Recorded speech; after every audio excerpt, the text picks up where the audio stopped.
అందరికీ నమస్తే అండి. Welcome back to our channel. అందరూ బాగున్నారనుకుంటున్నాను. నేను కూడా చాలా బాగున్నానండి. ఇవాల్టి వీడియోలో అక్షయ తృతీయ రోజు మనం పూజని ఏ విధంగా చేసుకోవాలి, ఎటువంటి నియమాలు పాటించాలి, ఏ రోజున అక్షయ తృతీయ వచ్చింది, మరి ఇంటిని పూజా గదిని ఎప్పుడు శుభ్రం చేసుకోవాలి, అమావాస్య రోజు శుభ్రం చేసుకోవచ్చా, ఇటువంటివి ఎన్నో విషయాలను ఈ వీడియోలో షేర్ చేస్తున్నానండి. ఎక్కడా కూడా స్కిప్ చేయకుండా చూడండి. మనకి అక్షయ తృతీయ ఈ రోజున ఏ శుభకార్యాన్ని తలపెట్టినా, ఎటువంటి మంచి కార్యక్రమాలు చేసినా అక్షయంగా విజయాన్ని లభిస్తుంది అని చెప్పి నమ్ముతూ ఉంటాము. అక్షయ తృతీయ రోజు ప్రత్యేకంగా అక్షయ పాత్రను పెట్టి ఆ పాత్రలో ఏవైతే వస్తువులు వేస్తామో అవన్నీ కూడా మన ఇంట్లో ఎప్పుడూ కూడా అక్షయంగా ఉండాలని, వృద్ధి చెందాలని కోరుకుంటూ లక్ష్మీదేవి అమ్మవారికి ప్రత్యేకంగా పూజన చేసుకుంటూ ఉంటాం. మరి అటువంటి అక్షయ తృతీయ మనకి వైశాఖ మాసంలో వస్తుంది. ఇప్పుడు మనం చైత్రమాసంలో ఉన్నాం. మన తెలుగు నెలల ప్రకారం వైశాఖ మాసంలో వచ్చే 3వ రోజు తదియ తిథి ఎప్పుడైతే ఉంటుందో ఆ రోజున అక్షయ తృతీయగా చేసుకుంటూ ఉంటాం. మరి అక్షయ తృతీయ ఈ 2025వ సంవత్సరంలో ఎప్పటి నుంచి ప్రారంభమయ్యే తిథి అనేది ఎప్పటితో ముగుస్తుంది అనేది నేను స్క్రీన్ మీద కూడా వేశాను, ఒక్కసారి చూడండి. ఈ 2025వ సంవత్సరంలో మంగళవారం ఏప్రిల్ 29వ తారీఖు రాత్రి 8:37 నుంచి ప్రారంభమై 30వ తారీఖు బుధవారం సాయంత్రం 6:23 వరకు తదియ తిథి ఉంది. సూర్యోదయానికి ఉన్న తిథిని ప్రకారం చూసుకుంటాం కనుక మనము ఏప్రిల్ 30వ తారీఖున మనము బుధవారం నాడు ఈ అక్షయ తృతీయగా చేసుకోవాలి. మరి అక్షయ తృతీయ అంటే బంగారము లేక వెండి తప్పనిసరిగా కొనాలా, బంగారం బదులుగా ఏమేమి వస్తువులు ఇంటికి తెచ్చుకోవచ్చు అనేది కూడా ఈ వీడియోలో షేర్ చేస్తాను. మరి అమ్మవారి పూజ కోసం ప్రత్యేకంగా పూజా పీఠాన్ని ఏర్పాటు చేయాలి అని అనుకుంటే ఎక్కడైతే పూజ చేస్తున్నారో అక్కడ గోమూత్రం కానీ గోమయం కానీ చల్లి తుడిచి శుభ్రపరిచి ఆ తర్వాత పీఠాన్ని వేసి ఈ విధంగా అమ్మవారి పీఠాన్ని ఏర్పాటు చేయండి. అయితే నిత్య పూజా మందిరంలో కూడా సులభంగా మీరు అమ్మవారి ఫోటో పెట్టుకొని ఈ పూజను చేసుకోవచ్చు. అమ్మవారికి ప్రత్యేకంగా పూజా పీఠాన్ని ఏర్పాటు చేసిన వాళ్ళైతే ముందుగానే ఈ ఏర్పాట్లన్నీ చేసుకొని అమ్మవారికి ఆసనాన్ని ఏర్పరచవచ్చు. మరి బుధవారం నాడు అక్షయ తృతీయగా చేసుకుంటున్నాం కాబట్టి తెల్లవారుజామునే లేవాలి, తల స్నానాన్ని ఆచరించాలి, ఇంటి ముందు తప్పనిసరిగా ముగ్గు పెట్టి ఉండాలి, గడపని తప్పనిసరిగా అలంకరణ ముందుగానే చేసి పెట్టుకోవచ్చు. ఇది అప్పటికప్పుడు తెల్లవారుజామునే చేసుకోవాలి పూజను ఏం లేదండి. అలా చేసుకునేవారైనా ఆ రోజు కొంత పని అనేది ఉంటుంది కాబట్టి ముందు రోజుగానే గడపని తప్పనిసరిగా అలంకరణ చేసి ఇంటి ముందు ముగ్గు పెట్టుకొని ఉండాలి. అమ్మవారికి పూజని ఆచరించేవారు తప్పనిసరిగా తలస్నానాన్ని ఆచరించాలి. ఇక మరీ తప్పని పరిస్థితుల్లో ఆరోగ్యం సహకరించకపోతేనే వారు కంఠస్నానం అంటే మామూలుగా స్నానాన్ని ఆచరించవచ్చు.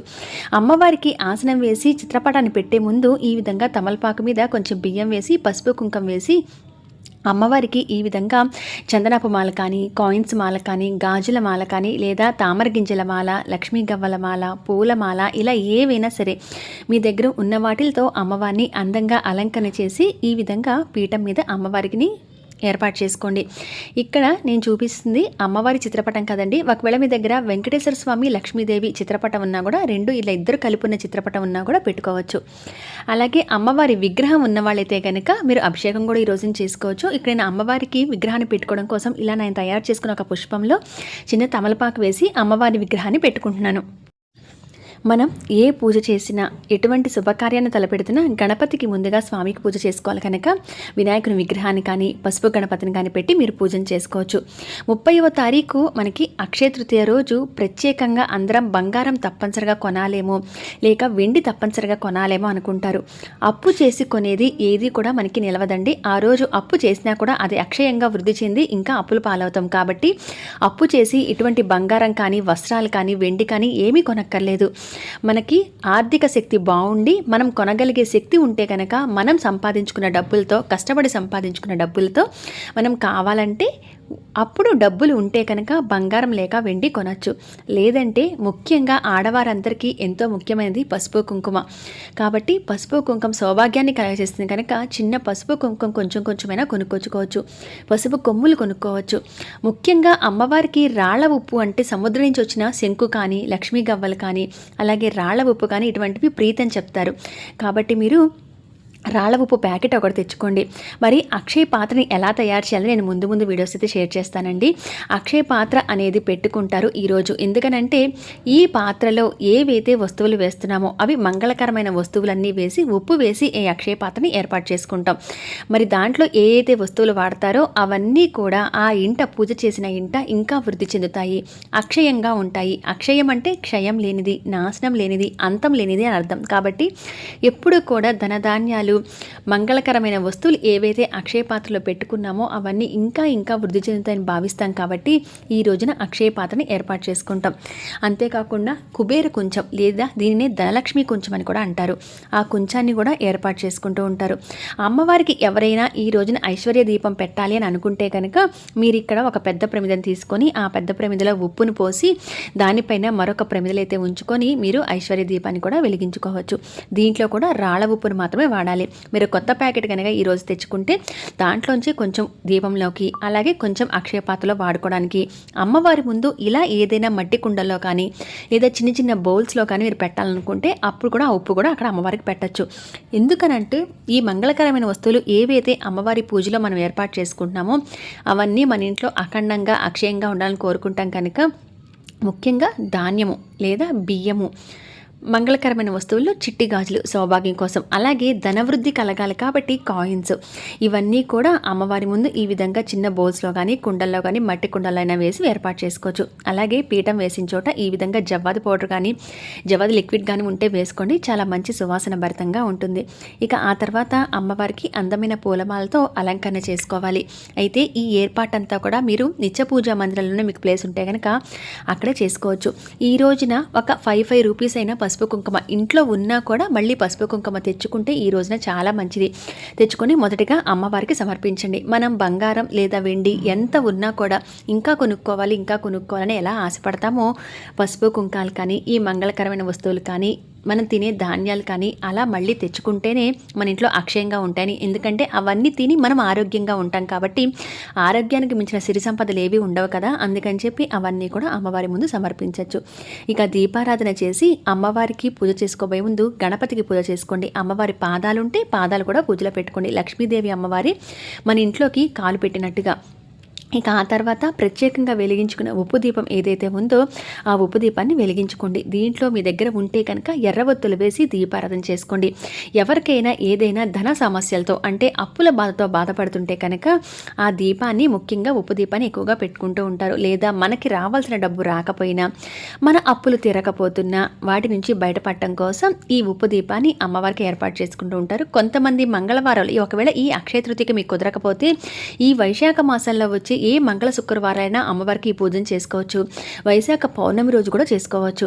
అలా చేసుకుంటున్నప్పుడు లేదా వైశాఖ మంగళవారాలు కానీ శుక్రవారాలు కానీ అమ్మవారి పూజను చేసుకుంటూ ఈ ఉప్పు దీపాన్ని ఇన్ని వారాల పాటను వెలిగించుకుంటామని అమ్మవారికి మొక్కుకొని ఈ పూజను చేసుకుంటూ ఉండొచ్చు. ఇదే విధంగా అంటే 3 వారాలు లేదా 5 వారాలు 7 వారాలు 9 11 వారాలు ఇలా కూడా ఐశ్వర్య దీపం పెడతామని అమ్మవారికి మొక్కుకొని ఆ అప్పుల బాధ నుంచి బయటపడాలని లేదా మనకి రావాల్సిన ధనం రావాలని అమ్మవారికి నమస్కారం చేసుకొని కూడా ఈ ఉప్పు దీపాన్ని వెలిగించుకుంటూ ఉంటారు. ఇక ఆ దీపాన్ని కూడా నమస్కారం చేసుకొని అమ్మవారికి ఎర్రని పూలతో ఈ రోజున పూజ చేసుకోండి. అలాగే అమ్మవారి అష్టోత్తరం ఈ అక్షయ తృతీయ రోజు కనకధార స్తోత్రాన్ని పఠించండి. అది ఇంటికి చాలా మంచిది. నిజంగా కనకధార కురిసినట్టే మన ఇంట్లో అంతా కూడా మంచిగా అన్ని శుభకరంగా జరుగుతాయి. ఇక్కడ అమ్మవారికి పూజ చేస్తున్నప్పుడు అమ్మవారికి అన్ని ఉపచారాలతో పూజ చేసి అష్టోత్తరాలతో పూజ చేసుకుంటూ కనకధార స్తోత్రం, మహాలక్ష్మాష్టకం చదవగలిగితే శ్రీ సూక్తం, లలితా సహస్రనామాలు ఇలా మీ నోటికి ఏ వస్తే అవన్నీ కూడా పఠించవచ్చు, చూసి చదువుకోవచ్చు. అష్టలక్ష్మి స్తోత్రం ఇవన్నీ కూడా చదువుకోవచ్చు. ఒకవేళ మీకు ఇవేమీ చదవటం రాకపోతే అమ్మవారి అష్టోత్తరం సులువుగా చదువుకోండి. లేదా సర్వమంగళ మాంగళ్యే శివే సర్వార్థ సాధకే శరణ్యే త్రయంబకే దేవి నారాయణి నమోస్తుతే ఈ శ్లోకం కూడా చదువుకుంటూ శ్రీమాత్రే నమః అని మీరు ఎన్నిసార్లు జపం చేయగలిగితే అంటే ఎన్నిసార్లు అమ్మవారి నామస్మరణ చేయగలిగితే అన్నిసార్లు ఈ పక్కన ఏదైనా మీకు ఫోన్లో కానీ లేదా సిస్టంలో కానీ ఇలా మీకు ఎలా అవైలబిలిటీ ఉంటే అలా వింటూ లలితా సహస్రనామాన్ని కానీ లేదా కనకధార స్తోత్రాన్ని కానీ వింటూ కనీసం మీరు శ్రీమాత్రే నమః అనుకుంటూ అయినా అమ్మవారికి ఈ రోజున పూజ చేసుకోండి. ధనలక్ష్మి కొంచెం ఏర్పాటు చేసుకుంటే ఆ కొంచెన్ని కూడా అక్కడే పెట్టుకోండి. లక్ష్మీ గవ్వలతో కానీ లేదా చిట్టి గాజులు మనం చేతికి వేసుకునే పెద్ద గాజులు కానీ ఇవన్నీ అమ్మవారికి సమర్పిస్తూ పూజ చేసుకోండి. ఒకవేళ ఇవేమి మీ దగ్గర లేవు అని అనుకుంటే మీరు మీ ఇంట్లో కలుపుకోగలిగే అక్షింతలు కుంకుమతో కలుపుకున్న ఎర్రటి అక్షింతలు పూజలో వాడుతూ అమ్మవారికి పూజ చేసుకోండి. కుంకుమతో నిండు సౌభాగ్యం కోసం ఆ కుంకుమార్చన అమ్మవారికి చేసుకున్నా కూడా మనము అన్ని మంగళకరమైన వస్తువులు సమర్పించి పూజ చేసిన ఫలితం అయితే వస్తుంది. కేవలం ఈ సామాను ఉంటేనే చేసుకోవాలి, బంగారం ఉంటేనే పూజ చేసుకోవాలి, వెండిని కొంటేనే అక్షయ తృతీయ, బంగారం కొంటేనే అక్షయ తృతీయ అనే భావం నుంచి బయటకు వచ్చి మనకున్న ఆర్థిక శక్తిని చూసుకొని మనం ఎంత స్తోమత ఉందో మనకి ఎంత భక్తి శ్రద్ధలు అయితే ఉన్నాయో ఉన్నాయో అవి చూసుకొని మాత్రమే పూజన చేసుకోండి. బంగారం బదులుగా ఆ రోజున రాళ్ళ ఉప్పును తెచ్చుకోండి. అలాగే ఏదైనా అమ్మవారి కాయిన్ ఏదైనా మామూలు ఇత్తడి రాగి కాయిన్ తెచ్చుకోగలిగితే తెచ్చుకోవచ్చు. పసుపు కొమ్ములు ఇంటికి తెచ్చుకోండి. ఇటువంటి మంగళకరమైన వస్తువులు ఏవైనా కొనగలిగితే కనుక కనీసం ఒక 5 లక్ష్మీ గవ్వలు లేదా ఒక 3 లక్ష్మీ గవ్వలు లేదా చిట్టి గాజులు చిన్న మాల, శుభకరంగా ఆడవారికి సౌభాగ్యాన్ని సూచించే పసుపు కుంకుమ గాజులు పూలు ఇటువంటివైనా కొనుక్కొని తెచ్చుకోవచ్చు. రాళ్ళ ఉప్పు ముఖ్యంగా తెచ్చుకోండి. ఇలా తెచ్చుకొని కూడా అమ్మవారికి అన్నీ సమర్పించి ఆ తెచ్చుకున్నవన్నీ సమర్పించి పూజన చేసుకోండి. ఒకవేళ మీరు ఏదైనా శక్తి ఉండి ఆర్థిక శక్తి ఉండి ఆ స్తోమత ప్రకారం బంగారం వెండి కొనుక్కొని ఉంటే కనుక అవి మొదటగా అమ్మవారి పూజ దగ్గర పెట్టి ఆ తర్వాత మీరు పూజన చేసుకొని పూజ అంతా అయిన తర్వాత అని లేదా అమ్మవారికి ఒకసారి తాకించి ఆ వస్తువులు మీరు వాడుకోవచ్చు. బంగారం వెండి కొన్నవాళ్ళైతే కనుక ఈ విధంగా అక్షయ తృతీయ రోజు అమ్మవారికి పూజన చేసుకొని పాలు పండ్లు స్వీట్స్ కానీ పాల్లో తేనెచుక కానీ పానకం వడపప్పు చలిమిడి పాయసం పొంగలి ఇటువంటివి ఏవైనా సరే అమ్మవారికి నివేదన చేసి అది ప్రసాదంగా అందరూ స్వీకరించండి. అక్షయ తృతీయ రోజు తప్పనిసరిగా ఉపవాసం ఉండాలనేది ఏమీ లేదండి. పూజ చేసుకునే వరకు పాలు పండ్లు అటువంటివి తీసుకుని పూజ చేసుకున్నాక మొదటిగా ఆ ప్రసాదం తినేసి ఆ తర్వాత మీరు మామూలుగా మీ ఫుడ్ అనేది తీసుకోవచ్చు. అయితే ఈ రోజున ఉల్లి వెల్లుల్లి తినకుండా ఉండటం లేదా నాన్ వెజ్ అనేది అస్సలు తినకుండా ఉండటం వండకుండా ఉండటం సాత్వికమైన ఆహారం తీసుకోవటం ఎవరికైనా ఒక ముత్తైదువుకి అమ్మవారి స్వరూపంగా భావించి పసుపు కుంకాన్ని తాంబూలంలో పెట్టి ఇవ్వటం ఇవి చేసినా కూడా మంచి ఫలితాలనే వస్తాయి. అక్షయ తృతీయ రోజు దానం చేసినా కూడా ఫలితం అనేది రెట్టింపుగా వస్తుంది అని అంటారు కనుక మీరు గొడుగు దానం చెప్పులు వస్త్రము ఏదైనా పేద పిల్లలకి పుస్తకాలు కానీ పెన్సిల్స్ కానీ పెన్నులు కానీ లేదా బియ్యం దానం చేయడం శక్తుని చేయగలిగితే స్వయం పాక దానం చేయడం లేదా తీపి గుమ్మడికాయ బూడిద గుమ్మడికాయ కాదండి తీపి గుమ్మడికాయ దానం చేయడం కొంత దక్షిణ పెట్టి అలా దానాలు చేసినా కూడా అక్షయ తృతీయకి అక్షయంగా మనకి ఫలితాలు అనేవి వస్తూ ఉంటాయి. కాబట్టి ఈ విధంగా అక్షయ తృతీయ రోజు అమ్మవారికి పూజన చేసుకోవాలి. బుధవారమే వచ్చింది కాబట్టి ఆ రోజంతా కూడా పీఠాన్ని అలానే ఉంచేసి ఉదయం సాయంత్రం 2 పూట్ల దీపారాధన చేసి సాయంత్రం కూడా పూజ చేసుకున్న తర్వాత పాలు పండు నైవేద్యం పెట్టచ్చు. గురువారం ఉదయం మరొకసారి దీపారాధన చేసిన తర్వాత ఈ పూజాపీఠాన్ని కదిపేయచ్చు. అక్షయ పాత్రని తీసేసిన తర్వాత మీరు పూజాపీఠం కదిపేసిన నిత్య పూజా మందిరంలో చేసుకున్న తర్వాత అయినా అక్షయ పాత్రను తీసేసి మీరు బీరువాలో పెట్టుకోవచ్చు. పూజా మందిరంలో ప్లేస్ ఉంటే అక్షయ పాత్రని అలానే ఉంచేసుకోవచ్చు. నేను అక్షయ పాత్రలో ఏమేమి వేయాలి అని చెప్తున్న వీడియోలో నేను పూర్తిగా దాని గురించి వివరాలు అయితే నేను షేర్ చేస్తాను. ఇదండి అక్షయ తృతీయ రోజు అమ్మవారికి పూజని ఆచరించే విధానం.